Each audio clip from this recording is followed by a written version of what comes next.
Bonjour et bienvenue à ce webinaire « Comment améliorer la performance de vos coûts énergétiques ». L'industrie représente un quart de la consommation finale d'énergie en France. L'amélioration de la performance énergétique pour ce secteur est de fait un enjeu stratégique de compétitivité. Ceci passe notamment par la maîtrise des coûts, l'efficacité énergétique des sites et des process, ainsi que par la limitation de la dépendance à l'évolution des prix de l'énergie. Nous accueillons aujourd'hui nos deux intervenants d'Eming Finance et Innovation Performance. Sandrine Hilton, consultante fiscaliste. Bonjour Sandrine. Bonjour. Et Pierre Taillandier, consultant expert. Bonjour Pierre. Bonjour. Au programme de ce webinaire flash, nous souhaitons vous présenter les différents leviers à actionner, quelles que soient vos capacités d'investissement. Nous évoquerons plus particulièrement les actualités en matière de fiscalité énergétique et de financement public. Ce webinaire est interactif. Vous avez la possibilité de poser vos questions tout au long de la présentation. Pour cela, utilisez le pavé de commande à droite de votre écran via le soufflet « Questions ». Nous y consacrerons 5 minutes à la fin pour y répondre. Nous démarrons ce webinaire avec Sandrine. Oui, merci Noémie. Donc comme tu l'évoquais, nous avons décidé de vous présenter un petit peu les différents leviers pour améliorer votre performance énergétique en fonction de vos capacités d'investissement. Il faut savoir que certains leviers peuvent être activés sans aucune modification de votre part. Il s'agit du levier fiscal pour savoir si vos consommations sont correctement taxées ou non, ainsi que le levier contractuel où là, en fait, il conviendra de vérifier que votre contrat est adapté à votre situation particulière et si les tarifs qui vous sont appliqués ne peuvent pas être améliorés.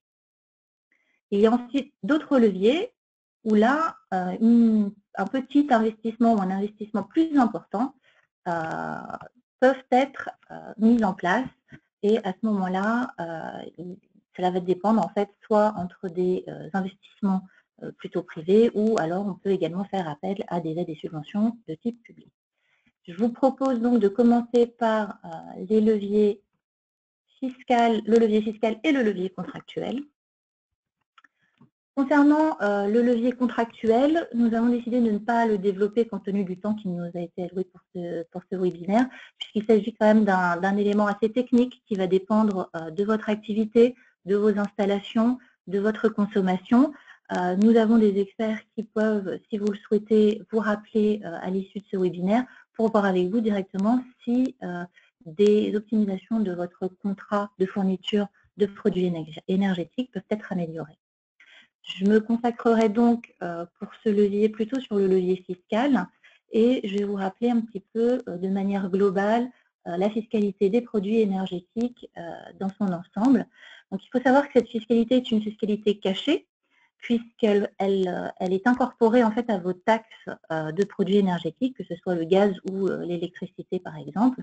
Il faut savoir que chaque type d'énergie est taxé et il peut être taxé plusieurs fois. Si l'on prend l'exemple de l'électricité, il faut savoir que ces taxes sur votre facture d'électricité représentent 37% du coût de votre électricité, dont bien évidemment la TVA qui à elle seule représente 15% du total de la facture. Il y a également une dualité de redevable-payeur puisqu'en général pour les taxes énergétiques, le redevable est le producteur ou le distributeur d'énergie. Toutefois, elles sont toutes répercutées sur vos factures et au final, c'est le consommateur qui la paye. Les calculs de ces taxes, bien évidemment, varient en fonction du produit taxé, mais en général, il s'agit d'un taux annuel qui est applicable en fonction du type d'énergie utilisé. Il existe des possibilités de taux réduits, notamment pour les gros consommateurs. Il existe également des mécanismes de plafonnement ou d'exemption qui sont possibles sous certaines conditions d'activité ou de consommation. Un point commun aux différentes taxes énergétiques reste le délai de réclamation qui est au 31 décembre de la seconde année qui suit le paiement de la taxe. Je vais faire un petit focus sur la CSPE, donc la contribution au service public de l'électricité, puisqu'elle a subi l'année dernière une grande fusion avec la TICFE, qui est la taxe intérieure de consommation finale sur l'électricité.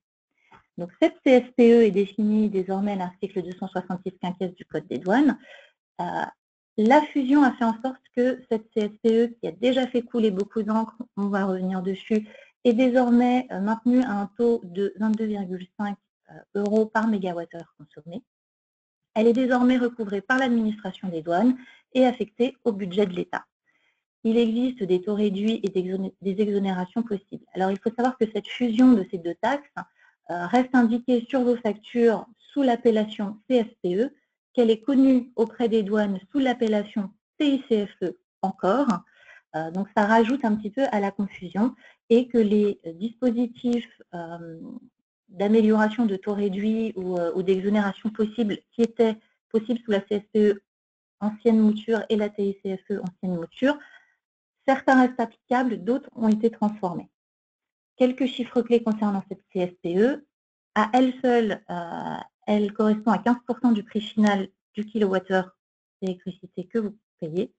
Elle rapporte 7,8 milliards d'euros en recettes attendues pour 2017, soit environ 2,7% des recettes fiscales totales. Donc il s'agit quand même d'un enjeu important et c'est pour ça qu'elle a fait l'objet de nombreux contentieux.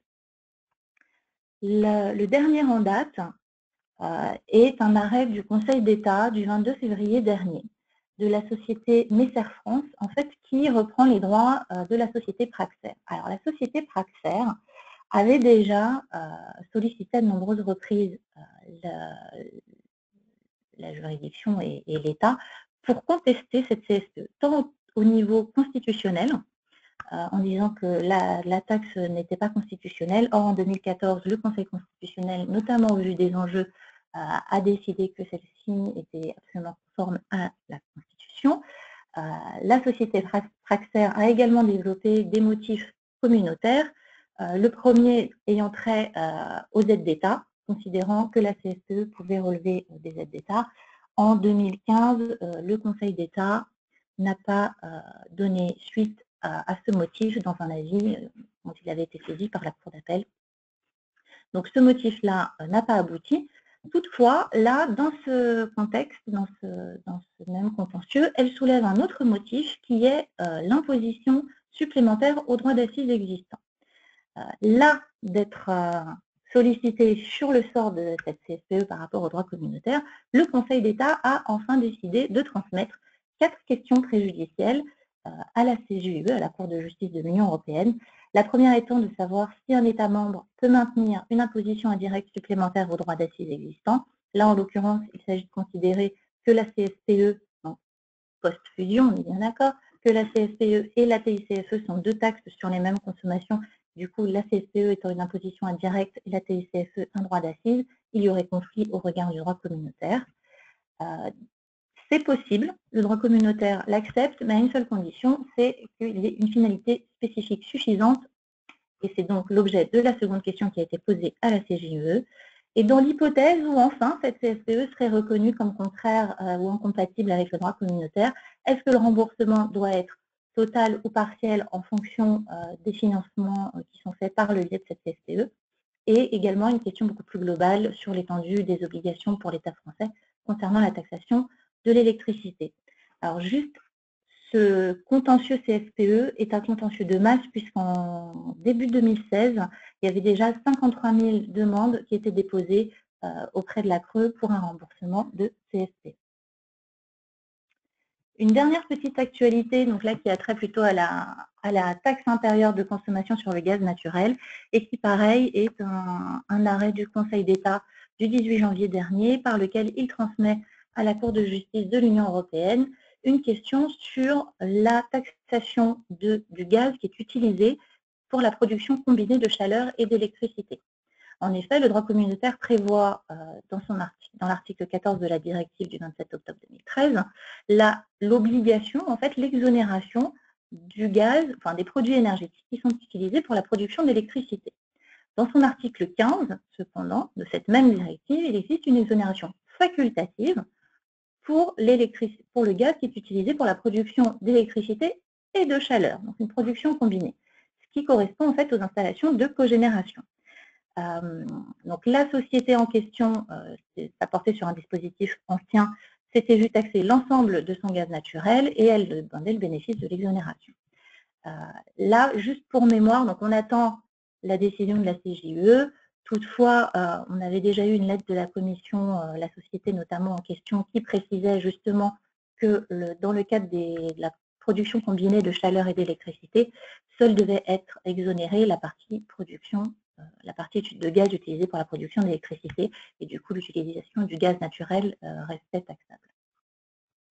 Donc voilà pour le levier fiscal. Je vous propose maintenant de passer, qui peuvent être activés sans aucune modification ou investissement de votre part. Je vous propose maintenant de passer la main à Pierre pour le levier investissement.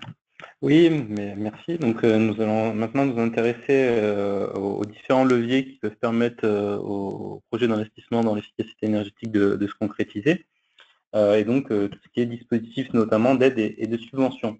En termes d'efficacité énergétique en France, on a un dispositif qui se nomme les certificats d'économie d'énergie, qui est le pilier de la politique d'efficacité énergétique en France. Donc c'est un dispositif qui existe depuis 2007, qui a fêté ses 10 ans d'existence et qui, on va dire, permet de réaliser et de financer beaucoup de projets d'efficacité énergétique sur l'ensemble du territoire. Ce dispositif, en fait, s'adresse aux vendeurs d'énergie, donc il leur met en fait une contrainte d'économie d'énergie à réaliser. Donc tous les fournisseurs, électricité, gaz, carburant, sont contraints par ce dispositif et doivent réaliser des projets d'efficacité énergétique ou faire réaliser des projets d'efficacité énergétique à leurs clients sur le territoire. Donc voilà pourquoi on les appelle les obligés. Et s'ils ne réalisent pas ces objectifs qui leur sont fixés, ils peuvent être soumis à des pénalités financières sur des montants très, très importants. Donc, plutôt que de payer ces pénalités, la solution qui est choisie par ces vendeurs d'énergie est de financer des projets d'efficacité énergétique. Et donc, voilà pourquoi on a donc ce qu'on appelle les acteurs non obligés, donc entreprises industrielles, tertiaires, qui elles n'ont pas d'obligation dans le dispositif, qui peuvent recourir donc auprès des vendeurs d'énergie sous forme comme un guichet en fait, pour obtenir des aides financières pour enclencher leur projet d'efficacité énergétique. Voilà. Voilà pour la partie certificat d'économie d'énergie. Ce qu'il faut, dernier point, effectivement, ce dispositif est pérenne jusqu'à fin 2020. La loi de transition énergétique qui a été votée récemment a permis de reconduire ce dispositif pour 3 années supplémentaires jusqu'à fin 2020. Donc, ça permet d'avoir une visibilité afin d'enclencher des projets d'efficacité énergétique à moyen et long terme. Deuxième sujet, donc quand je vous ai parlé des certificats d'économie d'énergie, on était sur des dispositifs, on va dire, de financement privé, étant donné que c'est des vendeurs d'énergie, des entreprises privées qui abondent au niveau des fonds pour aider l'investissement dans les projets. En France, les principaux dispositifs d'aide sont de type public, donc avec des fonds de l'État, qui sont répartis auprès de différents guichets financeurs afin d'aider à la réalisation de projets.